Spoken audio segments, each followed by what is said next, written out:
Say what's up, what's up, what's up. Oh, that's my sweet girl. Hey, Lulu. I'm a little scared. Can I get some kisses? Oh, thank you, my sweet girl. I feel so much better. Lulu presents as sweet, right? But beyond her cute facade, she's a police canine who seeks justice on behalf of sexually abused children. Lulu is an electronic detection canine, specially trained to detect and locate digital media storage devices. Thanks to the pioneering work of Jordan Detection Canine, Lulu's nose is honed to identify a chemical in the glue used in the manufacturing of all digital media. She will find any storage device which contains digital photos and videos. Wild, right? Lulu and I helped special agents do a sweep of a residence after investigators had conducted an extensive initial search, finding nothing in one particular room. Lulu's sweep of that same room disclosed multiple additional digital media items, including this USB drive, cleverly manufactured to double as a bracelet. Lulu is a powerful tool in our fight to hold accountable those who view, collect, and distribute child sex abuse material, the new term for child pornography. But why are these canines so critical in our fight to end child exploitation? The National Center for Missing and Exploited Children manages the nation's cyber tip line, where the public and electronic service providers, such as Google and Verizon, can make reports of suspected internet-based child sex crimes. In partnership with the Department of Justice, they are the nation's clearinghouse and resource for law enforcement agencies, parents, and schools in reporting cyber leads which help us seek justice on behalf of abused kids. In 2021, NCMEC's cyber tip line received 29.3 million reports of alleged internet-based child sex abuse. That's a whopping 35% increase as compared to 2020. And over 99% of those reports were of suspected child sex abuse material.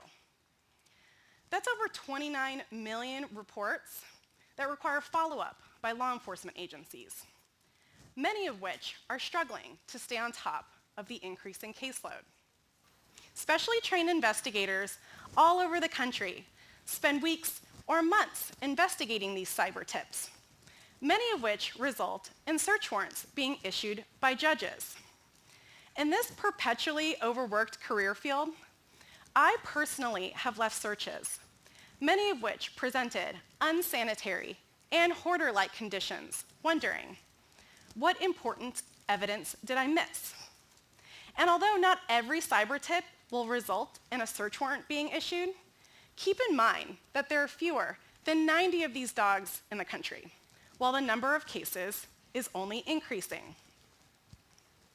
This is due to digital media being manufactured in all shapes and sizes, some no larger than the size of your pinky nail. Remember Jared, the subway guy?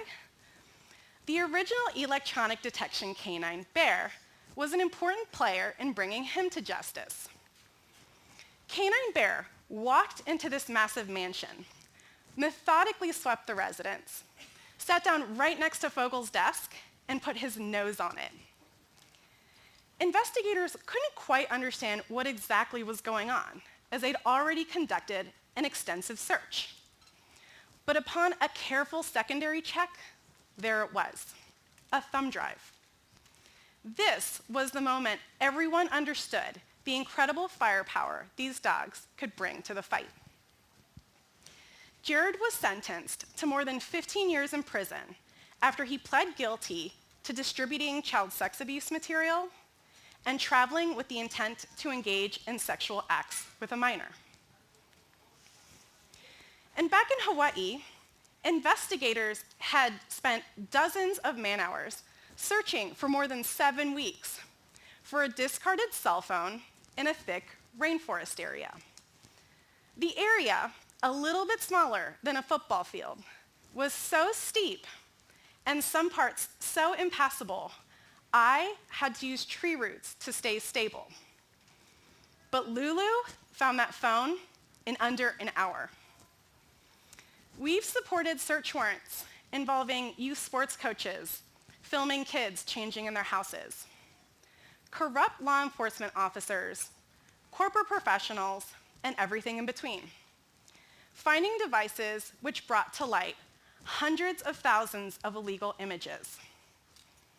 It has been an incredible privilege to work with everybody from the FBI to Homeland Security, the Secret Service, and our Hawaiian Island police departments. And although I wish I could say every partner agency worked amazingly well together all the time, the truth is we too struggle with our fair share of interagency personality conflicts. But the added benefit of having one of these dogs in such a type A workspace is that it's a little hard to hold on to an old professional grudge or allow ego to stonewall progress when a dog brings you a tug toy or presents her belly for mandatory rubs. It is an incredible privilege, and then there are the survivors of these horrendous crimes. When the kids don't know how to tell investigators what happened, or if they're scared, Lulu to the rescue. She'll give them hugs and kisses, and she's trained to perform over 60 different commands. The command to visit will cause her to put her snout on your lap so you can pet her. She'll gently take your socks off and hand them back to you if you point at your feet. She even knows commands intended to distract and delight, such as time out, where she sticks her snout in a corner and lays down as if she were in trouble, although she's not because her tail's always joyfully wagging while she awaits to be released from her punishment. And then there's my personal favorite. Pound it, pound it, pound it. Good girl. You can imagine the chuckles as the stress starts to melt away. It has been the honor of my career to get to partner with Lulu in protecting the most vulnerable in our communities. But we also love sharing her story of resilience. You see, Lulu has her own story of failure. She flunked out of service dog school. Although I think the term they prefer is reclassified. And you can imagine, after almost 2 years in training, failing out at the last minute due to, of all things, barking at other dogs on occasion? Apparently, it's a gross violation of the Service Dog Code of Conduct. And it would be easy to think that all the time, energy, and resources that were poured into her had gone to waste. But they had not.